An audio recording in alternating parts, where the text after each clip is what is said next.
एक राजा ने अपने सैनिकों को सड़ीडक के बीच में एक बड़ेढ़ी चट्टान रखने के लिए कहा। चट्टान को बिच सड़ीडक में रखवाकर राजा ने अपने सैनिकों से छुपकर उस चट्टान पर नजर रखने के लिए कहा कि देखना उस चट्टान को रास्ते से कौन हटाता है। लोग उस जगह पर आते रहे और जाते रहे, लेकिन किसी ने भी उस चट्टान को रास्ते से हटाने की कोशिश नहीं की। उस चट्टान के पास से लोगों के गुजरने वालों में राजा के कुछ करीबी लोग और शहर के बड्ढे व्यापारी भी शामिल थे, और उनमें से कुछ लोग तो राजा को ही कोसने लगते कि क्या राजा इस चट्टान को भी रास्ते से नहीं हटवा सकता। लेकिन किसी ने भी उस चट्टान को रास्ते से हटाने का प्रयास नहीं किया। ऐसा काफी दिनों तक चलता रहा। एक दिन एक किसान अपनी सब्जियों के साथ उधर से गुजर रहा था। उसने चट्टान को रास्ते में पड़ीढ़े देखा और सोचा कि सबको इस चट्टान की वजह से कितनी तकलीफ हो रही है।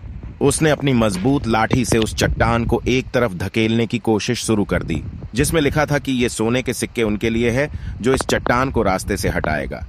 दोस्तों, बिल्कुल ठीक इसी तरह हम सबके लाइफ में भी कई परेशानियां आती है।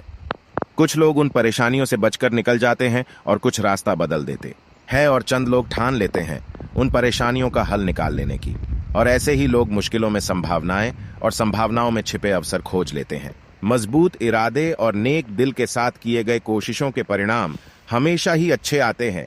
इसीलिए जीवन के परेशानियों से घबराओ मत, बल्कि उन परेशानियों को हल करने की कोशिश करते हुए जीवन सफर में आगे बढ़ते रहो।